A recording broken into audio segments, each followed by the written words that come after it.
Have you ever felt so full of ideas, so convinced of your own knowledge, that there's simply no room for anything new? Think about it.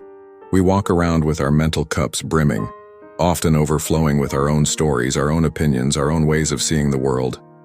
I want to share a timeless tale with you, a story that beautifully illustrates this very point. It's about a wise Zen master, a beacon of enlightenment that people journeyed from afar to learn from. One day, a visitor named Kenji, eager to absorb the master's wisdom, arrived at his humble dwelling. "Master," Kenji declared, "I have come to you seeking knowledge of Zen. I want you to teach me." But as the conversation unfolded, it became clear that Kenji's cup was already overflowing. He interjected constantly, eager to share his own insights, his own interpretations, barely pausing to truly listen to the master. He was so busy talking about what he already knew, he left no space to receive anything new. The Zen master, with a gentle smile and unwavering calm, suggested they share some tea. He took a teapot and began to pour into Kenji's cup. The tea rose to the brim, and still the master poured. It spilled over the edge onto the table, trickled down to the floor, and finally soaked Kenji's elegant robes. "Stop!" Kenji exclaimed, aghast. "The cup is full, can't you see?" The Zen master, his eyes twinkling with understanding, simply replied, "Exactly. You are like this cup, so full of your own ideas that nothing more will fit in. Come back to me with an empty cup." Think about the profound simplicity of that message. How often do we approach new ideas, new perspectives with our minds already made up?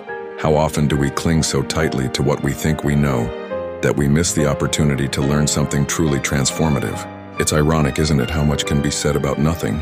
Yet when we delve into the mysteries of the universe, into the realm of quantum physics, we begin to grasp a profound truth. Everything, in its essence, originates from nothing. The great spiritual masters throughout history have called this the great nothingness.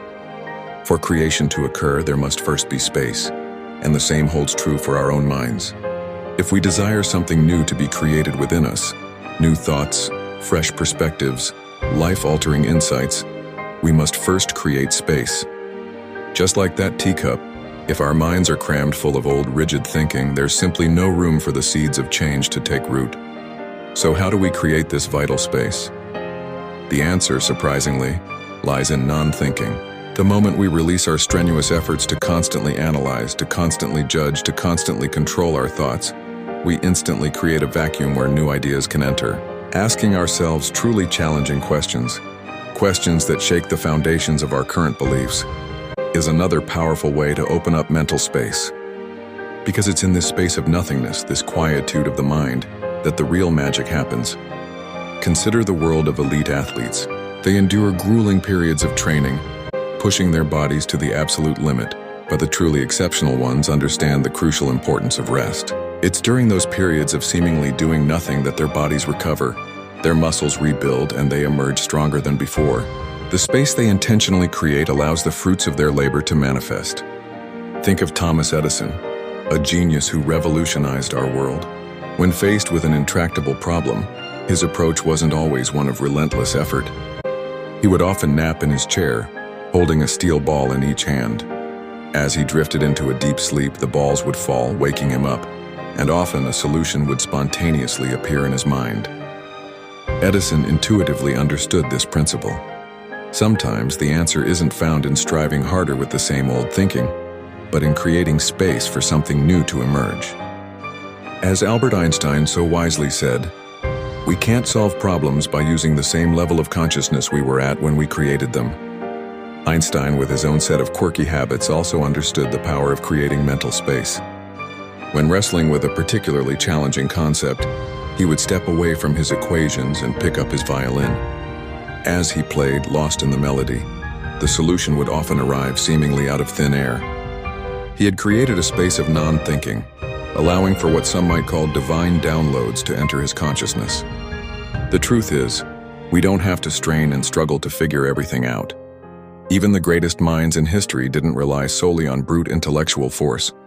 They understood the art of receptivity, the power of allowing. We are no different. We are all connected to the same source of infinite intelligence. With the right understanding, we too can tap into this wellspring of wisdom and receive insights to any challenge we face. We are often just one thought, one insight, one idea away from experiencing a completely different reality. So how can we practically apply this in our own lives when we're confronted with a challenge? Here's a simple yet profound process. Become aware that your thinking is the root cause of all negative emotions.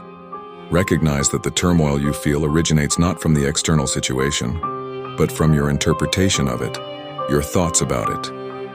Create space by surrendering any manual thinking from the personal mind. Let go of the need to actively figure things out with your conscious effort. Have complete faith that your inner wisdom, call it God, the universe, infinite intelligence, will provide the answer. Importantly, surrender the need to know how and when the answer will arrive. Become aware of any feelings that arise as you surrender and magnify those feelings of love, peace, and joy. Meet the challenge you're facing not with resistance or fear, but with open-heartedness. Embrace feelings of love and trust, and the answer will naturally come to you. It might seem almost too simple, and that's often a sign that we're on the right track. The truth at its core is always simple. However, simple doesn't always mean easy. Even the most enlightened masters have moments where they get caught in the web of their own thinking. The key isn't to avoid thinking altogether, because that's often inevitable. The crucial thing is what we do when we catch ourselves thinking again. As long as we continually remember that our feelings are a direct reflection of our thoughts, and that thinking is the fundamental source of our suffering, then we are truly free.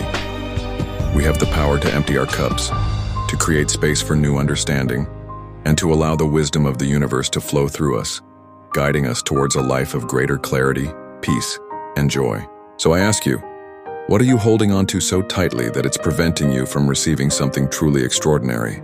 Perhaps it's time to gently empty your cup and allow the infinite possibilities to pour in. Like and subscribe so that you can make more motivational videos for you. Want to rejuvenate yourself?